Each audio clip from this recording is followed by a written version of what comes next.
Recording by John Feaster. Fear.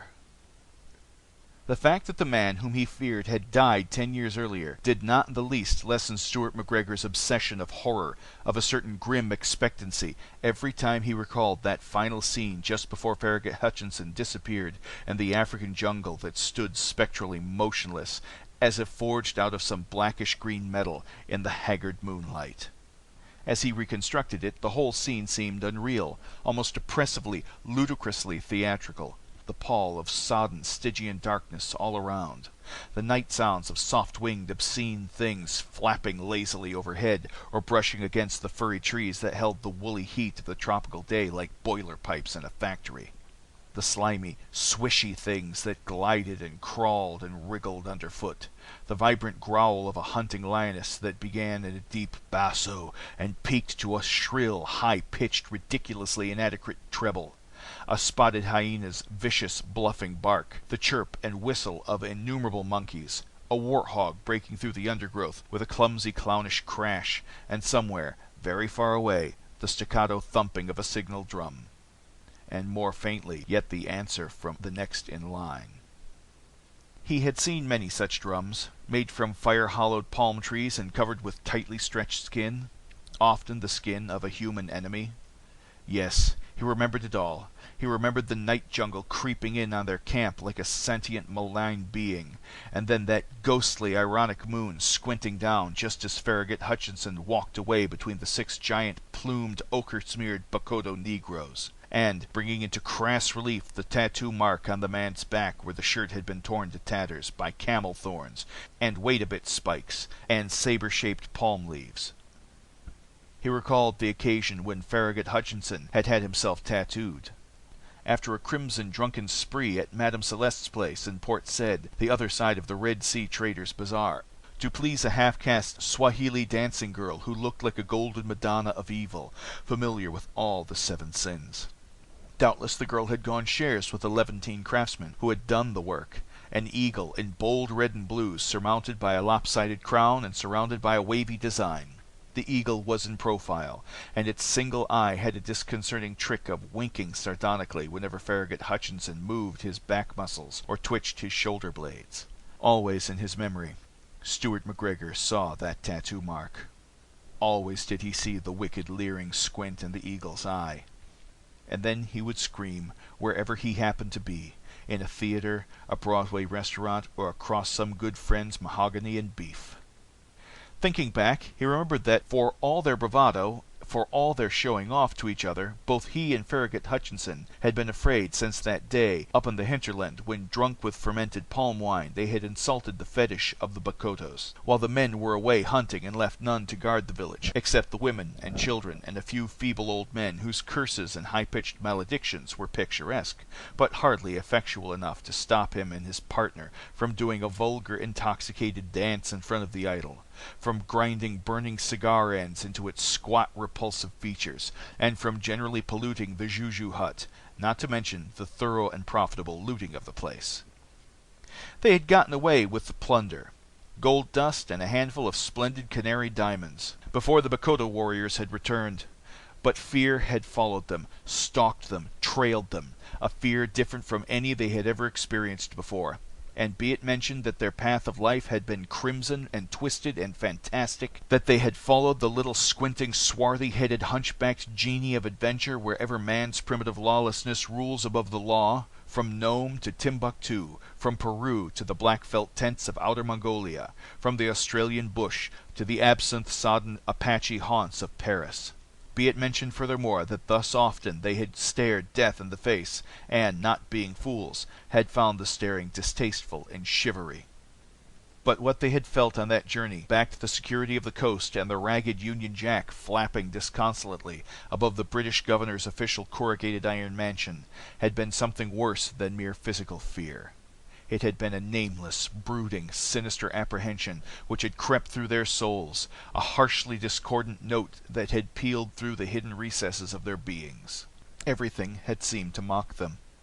The crawling, sour miasmic jungle, the slippery roots and timber falls, the sun of the tropics, brown, decayed like the sun of the Day of Judgment, the very flowers, spiky, odorous, waxen, unhealthy, lascivious. At night, when they had rested in some clearing, they had even feared their own campfire. Flaring up, twinkling, flickering, then coiling into a ruby ball, it had seemed completely isolated in the purple night. Isolated. And they had longed for human companionship. White companionship. White faces, white slang, white curses, white odor, white obscenities. Why, they would have welcomed a decent, square, honest white murder. A knife flashing in some yellow-haired Norse sailor's brawny fist. A belaying pin in the hand of some bullying Liverpool tramp ship skipper. Some gnome gambler's 6-gun splattering leaden death. Some Apache of the Rue de Venise garroting a passer-by. And here in the African jungle, and how Stuart McGregor remembered it, the fear of death had seemed pregnant with unmentionable horror. There had been no sounds except the buzzing of the tsetse flies and a faint rubbing of drums, whispering through the desert and jungle like the voices of disembodied souls, astray on the outer rim of creation. And overhead the stars, always at night, 3 stars, glittering, leering, and Stuart McGregor, who had gone through college and had once written his college measure of limping anemic verse, had pointed at them. 3 stars of Africa, he had said. The star of violence, the star of lust, and the little stinking star of greed. And he had broken into staccato laughter, which had struck Farragut Hutchinson as singularly out of place, and had caused him to blurt forth with a wicked curse, "Shut your trap, you!" For already they had begun to quarrel. Those 2 pals of a dozen tight, riotous adventures, already, imperceptibly, gradually, like the shadow of a leaf through summer dusk, a mutual hatred had grown up between them. But they had controlled themselves. The diamonds were good, could be sold at a big figure, and even split in 2 would mean a comfortable stake. Then, quite suddenly, had come the end. The end for one of them. And the twisting, gliding skill of Stuart McGregor's fingers had made sure that Farragut Hutchinson should be that one. Years after, when Africa as a whole had faded to a memory of coiling unclean shadows, Stuart McGregor used to say, with that rather plaintive, monotonous drawl of his, that the end of his phantasmal African adventures had been different from what he had expected it to be. In a way, he had found it disappointing. Not that it had lacked in pure dramatic thrills and blood-curdling trimmings. That wasn't it. On the contrary, it had had a plethora of thrills. But rather, he must have been keyed up to too high a pitch, must have expected too much, feared too much during that journey from the Bakoto village back through the hinterland. Thus when, one night, the Bakoto warriors had come from nowhere out of the jungle, hundreds of them, silent, as if the wilderness had spewed them forth, it had seemed quite prosy. Prosy, too, had been the expectation of death.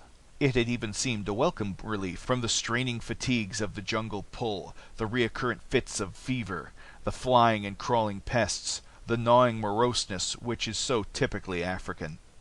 An explosion of life and hatred, Stuart McGregor used to say. That's what I had expected. Don't you see? Quick and merciless. And it wasn't, for the end came slow and inevitable, solid, Greek in a way, and so courtly, so polite. That was the worst of it.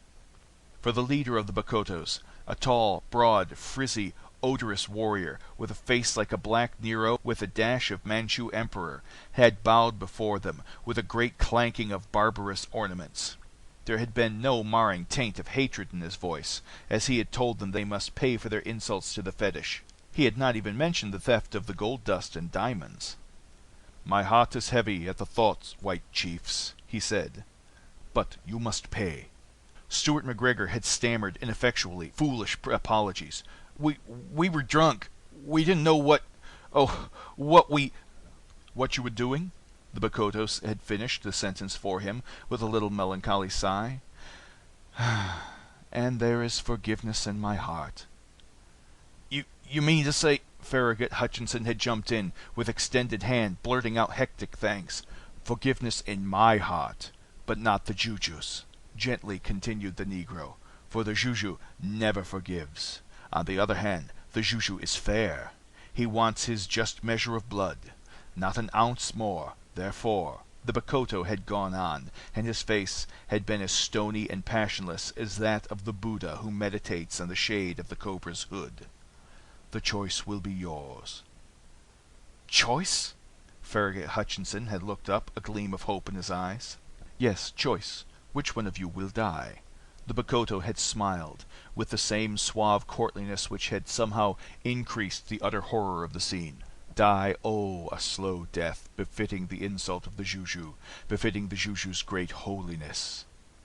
Suddenly, Stuart McGregor had understood that there would be no arguing, no bargaining whatsoever, and quickly had come his hysterical question. Who? I? Or... He had slurred and stopped somehow, ashamed, and the Bakoto had finished the interrupted question with gentle, guiding, inhuman laughter. Your friend? White Chief, that is for you two to decide. I only know that the Juju has spoken to the priest, and that he is satisfied with the life of one of you two. The life and the death. A slow death. He had paused, then had continued gently, so very, very gently. Yes, a slow death, depending entirely on the vitality of the one of you two who will be sacrificed to the Juju. There will be little knives. There will be the flying insects which follow the smell of blood and festering flesh, too. There will be many crimson-headed ants, many ants, and a thin river of honey to show them the trail. He had yawned.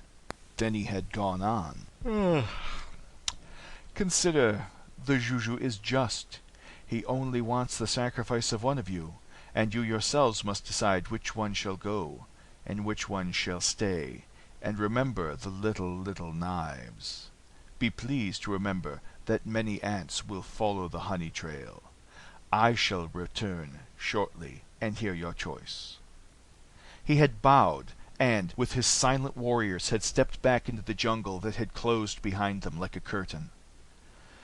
Even in that moment, a stark, enormous horror too great to be grasped, horror that swept over and beyond the barriers of fear, even in that moment Stuart McGregor had realized that, by leaving the choice open to them, the Bakoto had committed a refined cruelty worthy of a more civilized race, and had added a psychic torture fully as dreadful as the physical torture of the little knives. Too, in that moment of ghastly, lecherous expectancy, he had known that it was Farragut Hutchinson who would be sacrificed to the Juju. Farragut Hutchinson, who sat there, staring into the campfire, making queer little funny noises in his throat. Suddenly, Stuart McGregor had laughed. He remembered that laugh to his dying day, and had thrown a greasy pack of playing cards into the circle of meager, indifferent light. "Let the cards decide, old boy," he had shouted. "One hand of poker, and no drawing to your hand. Showdown. That's square, isn't it?" "Sure," the other had replied, still staring straight ahead of him. "Go ahead and deal." His voice had drifted into a mumble, while Stuart McGregor had picked up the deck, had shuffled, slowly, mechanically. As he shuffled, it had seemed to him as if his brain was frantically telegraphing to his fingers, as if all those delicate little nerves that ran from the back of his skull down to his fingertips were throbbing a clicking little chorus. "Do it, Mac! Do it, Mac! Do it, Mac!" with a maddening, syncopated rhythm. And he had kept on shuffling, had kept on watching the motions of his fingers, and had seen that his thumb and second finger had shuffled the ace of hearts to the bottom of the deck. Had he done it on purpose? He did not know then. He never found out, though in his memory he lived through the scene 1,000 times. But there were the little knives. There were the ants. There was the honey trail.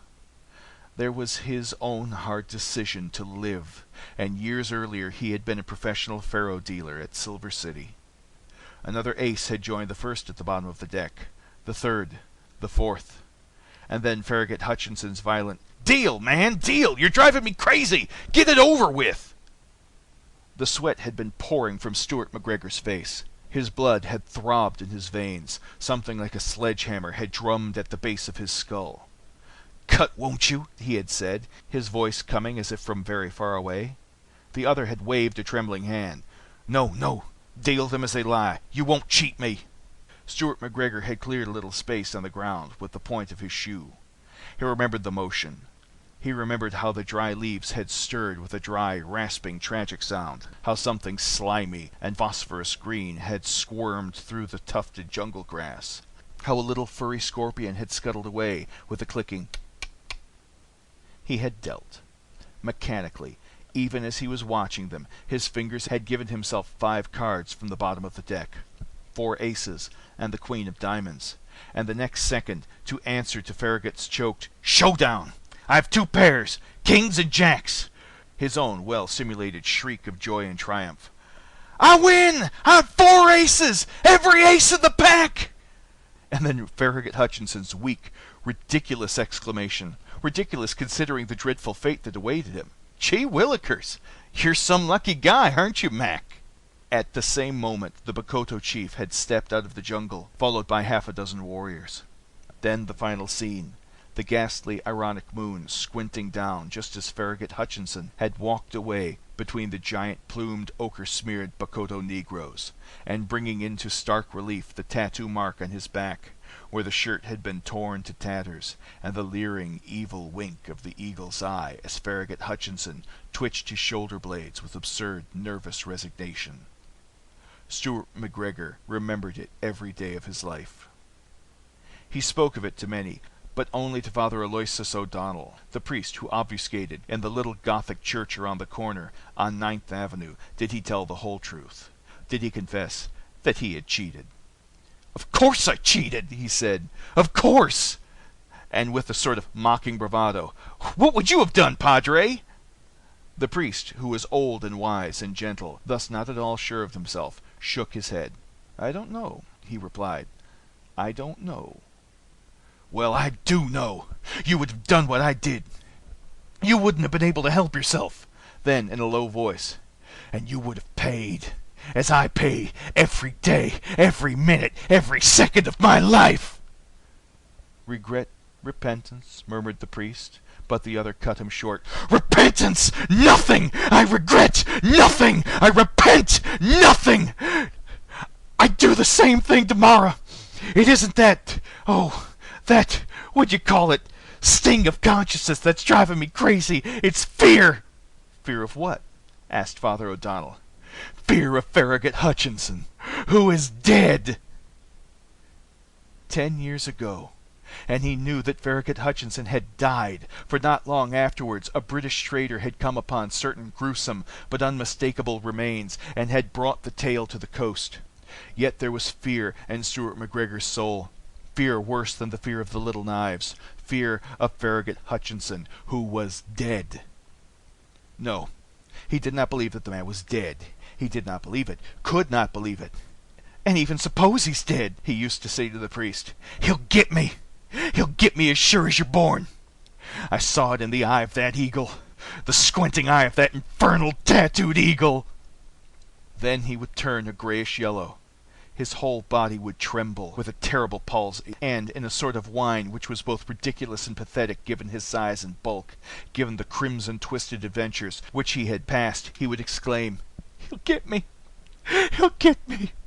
He'll get even with me from beyond the grave!" And then Father O'Donnell would cross himself, rapidly, just a little guiltily. It is said that there is a morbid curiosity which forces the murderer to view the place of his crime.